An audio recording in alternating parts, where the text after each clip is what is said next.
আসসালামু আলাইকুম everyone, welcome back to my channel. আশা করি যে যেখান থেকে আমার ভিডিওটি দেখছেন সকলেই সুস্থ আছেন, নিরাপদে আছেন। আজকে আপনাদের মাঝে নিয়ে এসেছি নতুন আরেকটি কেকের ডেকোরেশন।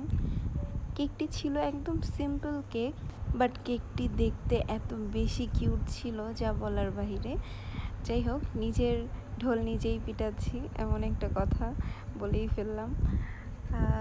কেকটি ছিল আমার বিউটিফুল নানু অ্যান্ড মাই নাইকাস খালাদের জন্য, যারা হচ্ছে আমার রেগুলার ভিউয়ার্স অ্যান্ড আপনারা হচ্ছে আমার লাইভে দেখতেই পারছেন হয়তো বা দুইজনকে, যারা হচ্ছে আমার খালা, তাদের জন্য আমি এই কেকটা নিয়ে গিয়েছিলাম। সেই গোপালগঞ্জ থেকে ঢাকাতে নিয়ে গিয়েছিলাম তাদের জন্য। বেসিক্যালি এই কারণে আমি হচ্ছে কেকটা সিম্পল রেখেছিলাম, কারণ যেহেতু এত দূর নিয়ে যাব, দেখা যাচ্ছে কেকটার ডেকোরেশন নষ্ট হয়ে যাবে। এই কারণে আমি যতদূর পেরেছি সিম্পল রাখার চেষ্টা করেছি। যেহেতু আমার খালামণিদের জন্য নিব, এই কারণে আমি একটু পিঙ্কিশ কালারের মধ্যে রেখেছিলাম। তো আপনারা দেখতেই পারছেন, আমি একটা স্পুনের সাহায্যে আমি কেকের উপর হালকা পিঙ্ক কালার দিয়ে নিয়েছি।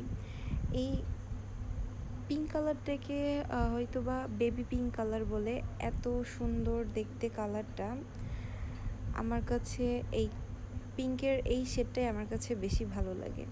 সো আমি কেকের সাইডেও হালকা একটু পিঙ্কিশ ভাব রেখেছি, উপরেও একটু পিঙ্কিশ করে দিয়েছিলাম। এরপর হচ্ছে আমি একটা বর্ডার করে নিচ্ছি। এটাই হচ্ছে আমার কেকের ডেকোরেশন। বলেছি যে আমি একদম সিম্পল রাখবো, এই কারণেই এতটুকুই ছিল আমার।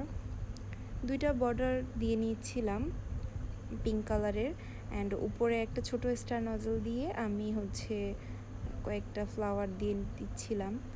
আমি এরকম ডেকোরেশন আগেও করেছি, আবারও করছি, বাট এই কালারের মধ্যে করা হয়নি। এই কারণে আমি এই ডেকোরেশনটা পিঙ্ক কালারের মধ্যেও করে নিয়েছি। এরপর নিচের সাইডেও আমি একটা বর্ডার দিয়ে নিচ্ছিলাম। কিছু কিছু কেক করতে আমার কাছে এত বেশি ভালো লাগে যে মনে হয় আমি এত ব্যস্ত থাকি, তারপর ওই কেকগুলো আমার এত তাড়াতাড়ি কিভাবে যে হয়ে যায় আমি বুঝতেও পারি না। তার এই কেকটাও আমার সেরকমই ছিল, যে আমি হচ্ছে কেক করতে বসলাম আর এর ভিতরেই কেক রেডি হয়ে গেল, এমন একটা ব্যাপার হয়েছে। যাই হোক, কেমন লেগেছে আমার কেক ডেকোরেশন অবশ্যই কমেন্ট করে জানাবেন। ভালো লাগলে অবশ্যই একটি লাইক দিবেন আর আমার চ্যানেলটি বেশি বেশি করে সাবস্ক্রাইব করে নেবেন। ধন্যবাদ সবাইকে এতক্ষণ আমার ভিডিওটি দেখার জন্য। আল্লাহ হাফেজ।